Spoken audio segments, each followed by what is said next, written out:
Según el periódico El Universal, el banano es un producto insignia de nuestro país. A nivel internacional es uno de los productos que más se exportan a países como Estados Unidos, Alemania y Bélgica. En el 2016 se exportaron aproximadamente 93 millones de cajas con ganancias de aproximadamente 800 millones de dólares. Además, los colombianos consumen bastante banano, desde los más pequeños hasta los más grandes. De esta manera, el banano recorre cortas o largas distancias antes de ser consumido. Por esto es importante mantener el banano en condiciones óptimas el mayor tiempo posible. Ese es el objetivo principal de este proyecto: crear una biocapa que mantenga el banano en condiciones óptimas el mayor tiempo posible. Para esto se debe entender cómo ocurre la maduración en el banano. Esto ocurre debido a la reacción con el oxígeno, que es donde se produce etileno y agua. Para empezar el proyecto, se realizó una encuesta de mercado en la Universidad de los Andes para cumplir las necesidades de estos clientes que van a usar esta capa que se va a crear. Luego de esto, se realizó un balance de envoltura, donde se definió el banano como un cilindro uniforme sin aumento de área. Y después de realizar el balance de envoltura, se tuvo una ecuación de segundo orden, una ecuación diferencial de segundo orden, que se desarrolló y resolvió por el método de Bessel. De esta manera se encontró el perfil de concentración en el banano. Para el desarrollo de nuestro biofilm debíamos conocer dos tipos de variables por medio de las encuestas. El primero, las variables de mercado, en el que buscábamos identificar las necesidades del sector al que va dirigido nuestro producto, como el precio y en qué estado les gustaría el biofilm. La segunda son las variables de ingeniería.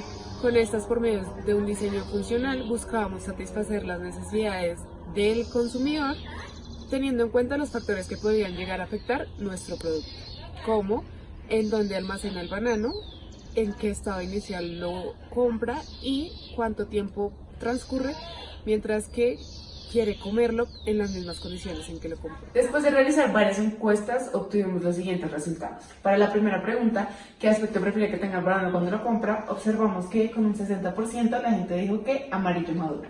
Para la segunda pregunta, ¿cuánto tiempo transcurre mientras compra el banano y lo consume?, observamos que un 40% dijo que aproximadamente 3 días. Para la tercera pregunta, que es cómo almacena el banano para conservarlo más tiempo, observamos que un 72% dijo que lo deja encima de la mesa, mueble o en algún lugar a temperatura ambiente.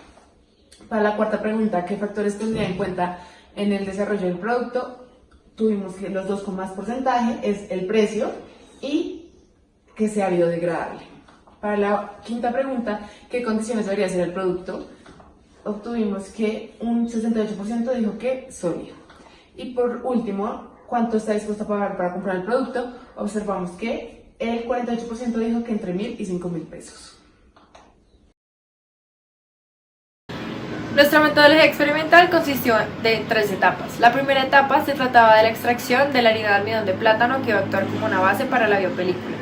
En este paso tomamos cáscaras de plátano y lo que hicimos fue lavarlas con agua potable para eliminar cualquier residuo visible y después sumergirlas durante 3 minutos en una solución al 2% de hipoclorito de sodio para desinfectarlas. Posteriormente, las cáscaras fueron llevadas a un horno de convección forzada a una temperatura de 60 grados centígrados durante 24 horas para deshidratarlas. Una vez se llevó a cabo este proceso, fue posible molerlas utilizando un molino de cuchillas y así obtener la harina de almidón. La segunda etapa consistió en la preparación de la solución de la biopelícula. Para este caso, escogimos como un factor experimental la concentración de harina de almidón dentro de la biopelícula. Entonces preparamos una solución que tuviera una concentración de 4 gramos de harina de almidón y otra que tuviera una concentración de 6 gramos. Para ambos procedimientos se calentó agua destilada hasta una temperatura de 60 grados centígrados y se añadió en este punto la cantidad respectiva de harina de almidón y se mantuvo esta mezcla a temperatura constante y con agitación constante durante 5 minutos. Después se añadió el glicerol, el cual actúa como un agente plastificante, y se dejó enfriar la solución hasta temperatura ambiente. La tercera etapa consistió en el recubrimiento de los bananos. Para esto se tomaron las soluciones preparadas en la etapa anterior y se sumergieron las muestras de banano durante 3 minutos en cada una de estas. Después se procedió a secar durante 24 horas a temperatura ambiente y se utilizaron 2 muestras de banano para cada una de las soluciones. Además se utilizó un banano de control, que es un banano que no tiene ningún tipo de recubrimiento, pues para analizar el proceso de maduración del banano en su forma natural a temperatura ambiente versus el proceso de maduración de los bananos que tienen la biopelícula. Se evaluaron factores como la textura y el color de los bananos, además de los niveles de etileno producidos, gracias a la reacción de oxidación enzimática, que es la responsable por los procesos de maduración. Para este último se utilizó un medidor de etileno y se realizaron mediciones diarias durante 3 días. De acuerdo con la metodología experimental que llevaba a cabo anteriormente, se plantean ahora las ecuaciones para encontrar el flujo de oxígeno que entra en el fruto para los 2 tipos de recubrimientos y para el banano de control. En primer lugar, es importante resaltar que a partir de las variables medidas en el laboratorio, se tuvieron en cuenta las mediciones de concentración de etileno en partes por millón como indicador del estado de maduración de la banana.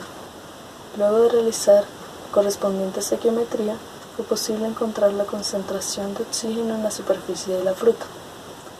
Ahora bien, el planteamiento de las posteriores ecuaciones para hallar el perfil de concentración y el flux de oxígeno se basaron en un balance de envoltura asumiendo una geometría cilíndrica de la siguiente forma. La reacción general del proceso de maduración es la producción de etileno a partir de la reacción entre la glucosa y la fructosa del banano con el oxígeno provenientes del aire. A partir de un balance de envoltura inicial obtenemos la siguiente ecuación. De esta podemos observar que tenemos un término asociado al consumo de oxígeno de la reacción, que se encuentra modelado mediante una ley de velocidad de primer orden.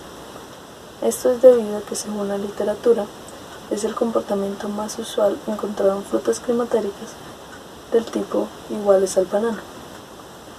Ahora bien, la cáscara de banano es un material poroso, puesto que ésta permite la interacción y el paso de los gases entre el medio ambiente y el interior de la fruta.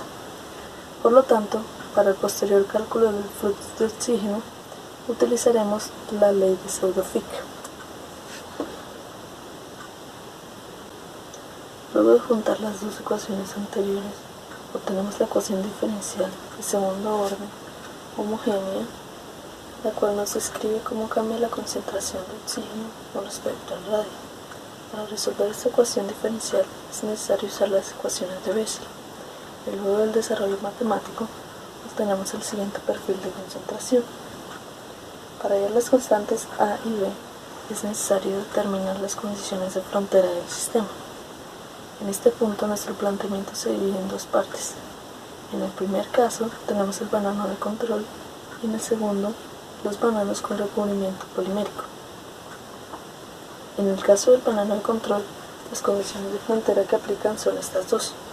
En el primer caso está la condición de simetría, cual nos dice que en el radio igual a 0 la concentración de oxígeno debe ser finita. Y la segunda es la condición de concentración conocida, la cual podemos hallar a partir de los datos experimentales. En el segundo caso, las condiciones de frontera que se aplican son estas. En el primero, tenemos la condición de aislamiento, cual nos dice que en el radio externo del banano la concentración de oxígeno será igual a 0. Y cuando el radio es igual al radio del banano, más el espesor de la biopelícula, la concentración de oxígeno será igual la concentración de oxígeno en la superficie que podemos encontrar a partir de los datos experimentales. Al aplicar las condiciones de frontera para determinar las constantes A y B, obtenemos 2 expresiones distintas para el cálculo del flujo de oxígeno en cada caso. La primera para el cálculo en el banano de control y la segunda para los 2 tipos de recubrimientos. A simple vista podemos notar que para los recubrimientos biopoliméricos la ecuación resulta un poco más compleja. Esto se debe a que en este caso las 2 funciones de Bessel, y y j, son importantes para el desarrollo de este cálculo.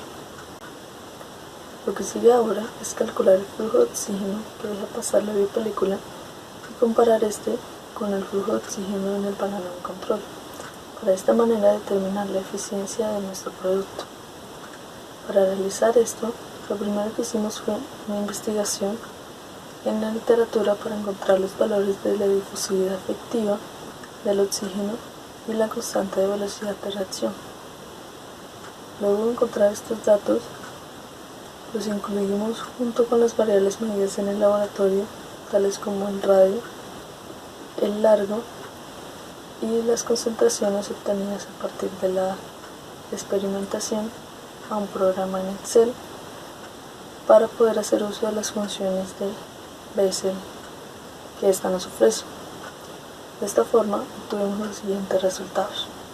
Para los dos tipos de biopelículas y para el banano de control, se calculó el flujo molar de oxígeno que ingresa por la cáscara del banano y se encontró que en los tres casos, a medida que aumentan los días, este flujo va aumentando. Sin embargo, si observamos en los casos de las biopelículas de almidón, tenemos que el flujo de oxígeno es un grado de magnitud mucho menor al banano de control. Además, podemos concluir que cuando usamos una mayor cantidad de almidón y de glicerina para la realización de la biopelícula, obtenemos un flujo molar de oxígeno mucho menor en los tres casos. De acuerdo con los resultados, podemos concluir que el aplicar una biopelícula al banano es una manera eficiente de controlar la maduración en este. Esto también podemos observarlo cualitativamente de acuerdo con las imágenes obtenidas por el laboratorio.